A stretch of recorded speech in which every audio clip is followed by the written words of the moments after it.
2024-25ರಲ್ಲಿ 52,000 ಕೋಟಿಗಳನ್ನು 5 ಗ್ಯಾರಂಟಿಗಳಾದ ಶಕ್ತಿ, ಗೃಹ ಜ್ಯೋತಿ, ಗೃಹಲಕ್ಷ್ಮಿ, ಯುವನಿಧಿ ಹಾಗೂ ಅನ್ನಭಾಗ್ಯ ಯೋಜನೆಗಳ ಮೂಲಕ ಕೋಟ್ಯಾಂತರ ಜನರ ಕೈಗೆ ಹಂಚಿಕೆ ಮಾಡಲಾಗುತ್ತಿದೆ. ಈ ಗ್ಯಾರಂಟಿ ಯೋಜನೆಗಳ ಮೂಲಕ ರಾಜ್ಯದ ಪ್ರತಿ ಕುಟುಂಬಕ್ಕೆ ವಾರ್ಷಿಕ 50,000ದಿಂದ 55,000 ರೂಗಳನ್ನು ಒದಗಿಸಲಾಗುತ್ತಿದೆ. ಗ್ಯಾರಂಟಿ ಯೋಜನೆಗಳ ಜಾರಿಗಾಗಿ ಇಡೀ ಜಗತ್ತು ನಮ್ಮತ್ತ ಮೆಚ್ಚುಗೆಯ ನೋಟ ಬೀರಿದೆ. ಸಮಯ ಕಳೆದಂತೆ ಇದರ ಆರ್ಥಿಕ ಮತ್ತು ಸಾಮಾಜಿಕ ಅನುಕೂಲಗಳು ಇನ್ನಷ್ಟು ಸ್ಪಷ್ಟವಾಗಿ ಗೋಚರಿಸಲಿವೆ. ಹಲವು ದೇಶಗಳು ಮತ್ತು ಅಂತಾರಾಷ್ಟ್ರೀಯ ಸಂಸ್ಥೆಗಳು ನಮ್ಮ ಕೆಲಸದ ಅಧ್ಯಯನ ನಡೆಸಿ ಶ್ಲಾಘಿಸಿವೆ. ಆದರೆ ಗ್ಯಾರಂಟಿ ಯೋಜನೆಗಳ ಮೇಲಿನ ನನ್ನ ನಂಬಿಕೆ ದೃಢವಾಗಲು ಕೇವಲ ಈ ಅಧ್ಯಯನಗಳಷ್ಟೇ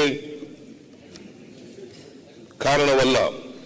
ಬಸ್ ಹತ್ತುವ ಮುನ್ನ ತಲೆಬಾಗಿ ನಮಸ್ಕರಿಸಿದ ಮಹಿಳೆಯ ಮುಖದಲ್ಲಿದ್ದ ಸಂತೋಷ, ದೇವಾಲಯಗಳಿಗೆ ಭೇಟಿ ನೀಡುತ್ತಿರುವ ಲಕ್ಷಾಂತರ ಮಹಿಳೆಯರ ಪ್ರಾರ್ಥನೆ, ಯುವನಿಧಿಯಡಿ ನೆರವು ಪಡೆದ ನಿರುದ್ಯೋಗಿ ಯುವಕನ ಆನಂದ ಬಾಷ್ಪ ಇವು ಗ್ಯಾರಂಟಿ ಯೋಜನೆಗಳ ಮೇಲಿನ ನನ್ನ ನಂಬಿಕೆಯನ್ನು ಇನ್ನಷ್ಟು ಬಲಪಡಿಸಿವೆ.